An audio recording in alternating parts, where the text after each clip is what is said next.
Hello students, एड्यूमन channel पर आप सबका बहुत बहुत स्वागत है। आज के इस सेशन के अंदर हम पढ़ेंगे फंक्शंस ऑफ फेट के बारे में। हमने फेट क्या है और फेट के क्लासिफिकेशन क्या है इनके बारे में लास्ट क्लास में पढ़ लिया था।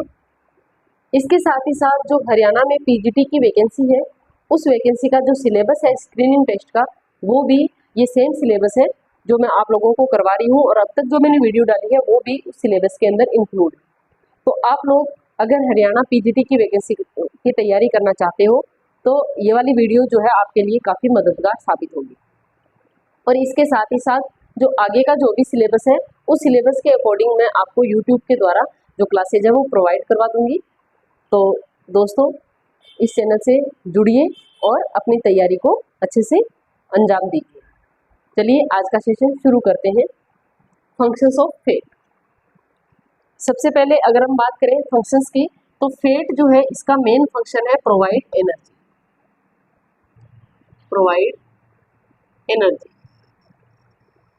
क्योंकि जो फेट है वो कंसंट्रेटेड सोर्स ऑफ एनर्जी है, या हम बोल सकते हैं कि डेंस सोर्स ऑफ एनर्जी है।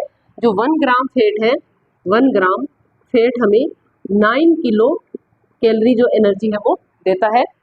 ये लगभग जो हमारा कार्बोहाइड्रेट है और जो प्रोटीन से जो मिलने वाली एनर्जी है उससे लगभग ये 2 गुना एनर्जी जो है वो हमें मिलती है। इसके साथ ही साथ जो फैट है वो हमारे बॉडी के अंदर फैटी टिश्यूज के रूप में भी सेव रहता है। फैटी टिश्यूज के रूप में जो फैट है वो सेव रहता है और ये हमें जब जरूरत होती है तब एनर्जी प्रोवाइड करवाता है। Provide energy when need. Provide energy when need. अगर हम नेक्स्ट फंक्शन की बात करें तो है provide protection of soft organs, यानी कि जो फैट है वो हमारी बॉडी के जो सॉफ्ट ऑर्गन्स है उनकी प्रोटेक्शन भी करवाता है। Provide protection of soft organs. हमारी बॉडी के जो सॉफ्ट ऑर्गन्स है, जैसे हमारा हार्ट है, जैसे हमारे लंग्स है, लीवर है, हार्ट, लीवर, लंग्स, किडनी, जो भी हमारी बॉडी के ऑर्गन्स है उनके चारों ओर जो फैट है वो लेयर के रूप में रहता है और वो जो बाहर से आने वाली चोट है उनसे हमारे जो ऑर्गन्स है उनकी प्रोटेक्शन करता है फैट। थर्ड नंबर पे अपन बात करें तो controlling body temperature. Controlling body temperature, हमारी बॉडी का जो टेम्परेचर है उसको कंट्रोल करने का काम भी जो फैट है उसके द्वारा किया जाता है। यानी कि हमारी बॉडी का जो टेम्परेचर है उसको रेगुलेट करना, मेंटेन करने का काम जो है वो फैट करता है, क्योंकि जो फैट है वो हमारी स्किन के नीचे एक लेयर के रूप में रहती है जो हमें सर्दी और गर्मी से बचाती है। नेक्स्ट अगर अपन बात करें तो जो फैट है वो जो फैट सोल्यूबल विटामिन्स है उनका एक सोर्स है। A source of fat soluble vitamins.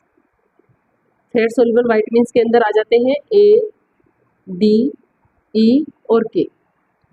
ये जो फैट के अंदर ही घुलनशील है, इसके लिए हमें फैट जो है वो चाहिए ही चाहिए होती है। अगर हम खाने के अंदर जो प्रॉपर फैट नहीं लेंगे तो ये जो वाइटामिन्स है ये हमारी बॉडी के अंदर एब्जॉर्ब नहीं हो पाएंगे, इसलिए इन वाइटामिन्स की डेफिशिएंसी भी हो जाएगी। अगर हमारे शरीर में फैट की डेफिशिएंसी होती है तो इसके साथ ही साथ जो वाइटामिन्स है ए, डी, ई और के, इनकी डेफिशिएंसी भी हमें देखने को मिलती है। इसके साथ ही नेक्स्ट अगर अपन बात करें procurement of essential fatty acid. Procurement of essential fatty acid.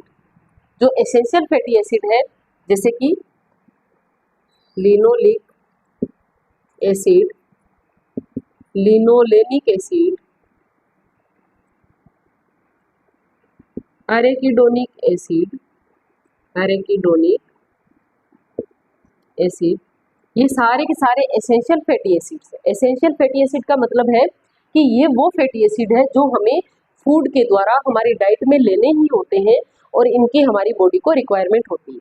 हमारी बॉडी इनको फॉर्म नहीं करती, हमारी बॉडी के द्वारा ये नहीं बनाए जाते हैं, इनको हमें डाइट के थ्रू लेना ही होता है। तो जो फैट है उसके अंदर ये एसेंशियल फैटी एसिड पाए जाते हैं जो कि हमारी बॉडी के लिए इम्पोर्टेंट होते हैं।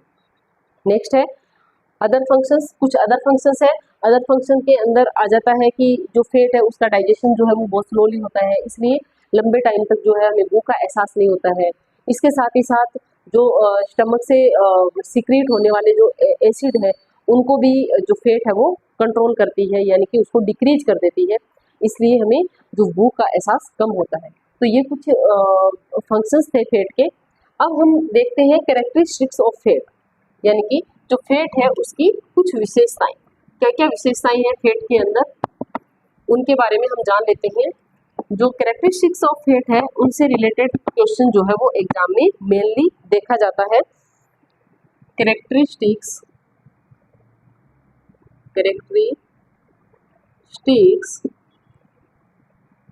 ऑफ फैट, इसमें सबसे पहले एक्रोलीन। एक्रोलीन एक टॉक्सिक एलिमेंट, यानी कि टॉक्सिक एलिमेंट है जो प्रोड्यूस होता है फैट को कुक करने से। प्रोड्यूस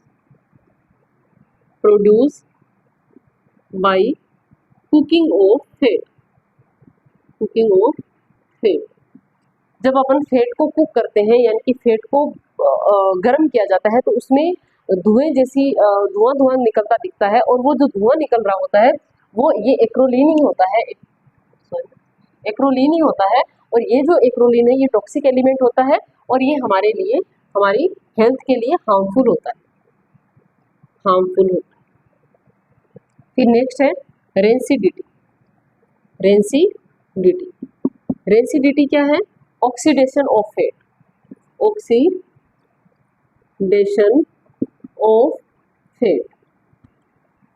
ये जो है इसके अंदर जब हम फैट को खुला छोड़ देते हैं लंबे टाइम तक, ऑक्सीजन के संपर्क में जब फैट आती है तो उसमें कुछ टॉक्सिक एलिमेंट्स प्रोड्यूस हो जाते हैं, और उनमें एक अलग जो गंध है, एक जो अलग स्मेल आने लग जाती है, और उसी को ही हम बोलते हैं, उस फैट को बोलते हैं रेंसिड फैट, और उस पूरी प्रोसेस को बोलते हैं रेंसिडिटी ऑफ फैट। तो अगर ऐसा क्वेश्चन आता है कि व्हाट इज रेंसिडिटी, तो उसका आंसर होगा ऑक्सीडेशन ऑफ फैट। फिर नेक्स्ट अगर अपन बात करें तो आता है हाइड्रोजिनेशन। हाइड्रोजिनेशन क्या है? जो अनसैचुरेटेड फैट है उसको सैचुरेटेड फैट में कन्वर्ट करना। कन्वर्टेड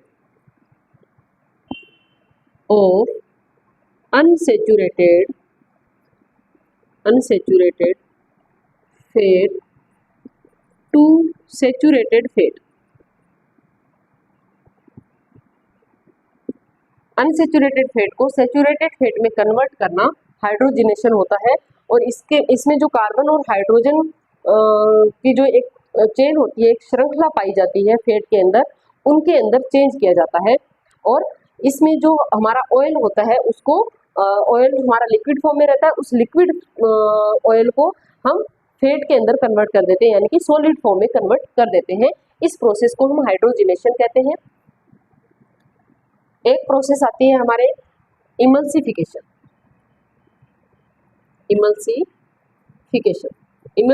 ऑफ फैट का अगर क्वेश्चन आता है तो इसका क्या मतलब होता है कि जो फैट है वो छोटे छोटे ग्लोब्यूल्स के अंदर कन्वर्ट हो जाती है। और वो कैसे होगी? जब हम फैट को किसी लिक्विड फॉर्म के अंदर डाल करके उसको बहुत ज़्यादा चर्न करेंगे, बहुत ज़्यादा तेज घुमाएंगे, तो जो फैट है वो अपने छोटे छोटे जो ग्लोब्यूल्स है उनके अंदर कन्वर्ट हो जाएगी, और उसमें उस पूरे लिक्विड के अंदर डिस्पर्स हो जाएगी। इसके एग्जाम्पल की अगर हम बात करें तो मिल्क के अंदर जो फैट है वो अपने छोटे छोटे ड्रॉपलेट्स के अंदर पाई जाती है, और एग, ये इसके एग्जाम्पल हो सकते हैं। तो ये कुछ कैरेक्टरिस्टिक्स थी फैट की, ये इंपॉर्टेंट है एग्जाम के पॉइंट ऑफ व्यू से, इनमें से क्वेश्चन बनने के चांसेस ज़्यादा रहते हैं। अब हम बात करते हैं सोर्सेज ऑफ फैट के बारे में। फैट जो है उसके सोर्स कौन कौन से? फैट जो है हमें प्लांट सोर्सेज से भी मिलती है और एनिमल सोर्सेज से भी मिलती है। तो पहले हम बात कर लेते हैं प्लांट सोर्सेज। प्लांट सोर्सेज के अंदर हमारे जो सीरियल्स हैं उनके द्वारा भी हमें जो फैट है वो मिलती है। इसके अलावा हमारे जितने भी ऑयल कंटेंट वाले जो भी चीज़ें हैं उनमें, जैसे ग्राउंडनट है, कोकोनट है, हमारे सोयाबीन है, सीसेम है, फ्लेक्स सीड है, ओलिव है, ड्राई फ्रूट्स है, ड्राई फ्रूट्स, नट्स, ये कुछ प्लांट सोर्सेज है। और अगर एनिमल सोर्सेज की बात की जाए, एनिमल सोर्सेज, तो एनिमल सोर्सेज के अंदर मिल्क है, बटर है, घी, एग, फिश, एटसेट्रा। तो ये कुछ यहाँ पर प्लांट सोर्सेज दे रखे हैं, कुछ एनिमल सोर्सेज दे रखे हैं। ये सारे वो सोर्सेज है जहाँ से हमें जो फैट है वो मिलती है। इसके अलावा इफेक्ट ऑफ डेफिशिएंसी, अगर हम जो फैट है वो नहीं लेंगे या कम लेंगे जितनी हमें रिक्वायरमेंट है उससे, तो क्या हो जाएगा? Effect of deficiency, effect of deficiency. Deficiency से क्या होगा? एक तो ग्रोथ रिटार्ड हो जाएगी, सबसे पहले रिटार्डेशन, रिटार्ड नॉर्मल ग्रोथ, जो सेल्स है उनके फंक्शंस डिक्रीज हो जाएंगे, डिक्रीज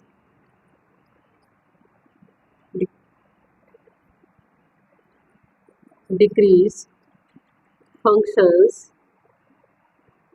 ऑफ सेल्स। इसके साथ ही साथ deficiency of fat soluble vitamins, fat soluble vitamins जो है इनकी भी डेफिशिएंसी जो है वो हमें देखने को मिलेगी। इसके अलावा डिक्रीज लस्टर ऑफ स्किन, फ्राइनोडर्मा, ये बहुत ही इम्पोर्टेंट है क्योंकि यहाँ से क्वेश्चन जो एग्जाम में काफ़ी बार देखने को मिलता है कि फ्राइनोडर्मा क्या है, या फ्राइनोडर्मा किसकी कमी से होता है, या फिर जो फैट है उसकी कमी से कौन सी डिजीज हो जाती है। तो फ्राइनोडर्मा के अंदर क्या होता है कि हमारी बॉडी पर छोटे छोटे जो फुंसियाँ जो टाइप है वो निकल जाती है, यानी कि हमारी बॉडी पर छोटे छोटे दाने हो जाते हैं और हमारी जो स्किन है वो जो कछुए की स्किन जैसी दिखने लग जाती है, उसको हम बोलते हैं फ्राइनोडर्मा। अब है effect of excess of fat, यानी कि अगर हम एक्सेस अमाउंट में फैट लेंगे तो उसके भी कुछ नुकसान है। इफेक्ट ऑफ एक्सेस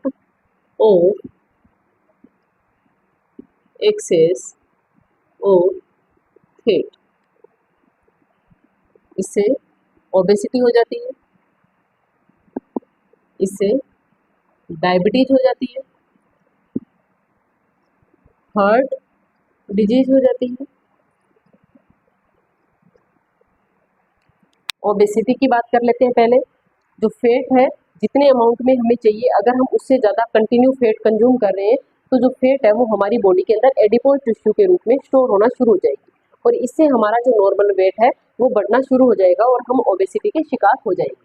फिर डायबिटीज़, जब हम एक लिमिटेड अमाउंट से ज़्यादा हम फैट कंज्यूम करेंगे तो वो फैट जो है वो ग्लूकोज में कन्वर्ट हो जाएगी और जो ग्लूकोज जितनी हमारी बॉडी को चाहिए उतनी तो यूटिलाइज हो जाएगी और उसके अलावा जो एक्सेस अमाउंट में ग्लूकोज बनेगी वो जो ब्लड है वो ब्लड के अंदर सर्कुलेट होगी और ब्लड के द्वारा जो उसको हमारी बॉडी से बाहर निकाल दिया जाएगा, यानी कि थ्रू यूरिन, और यूरिन के थ्रू जो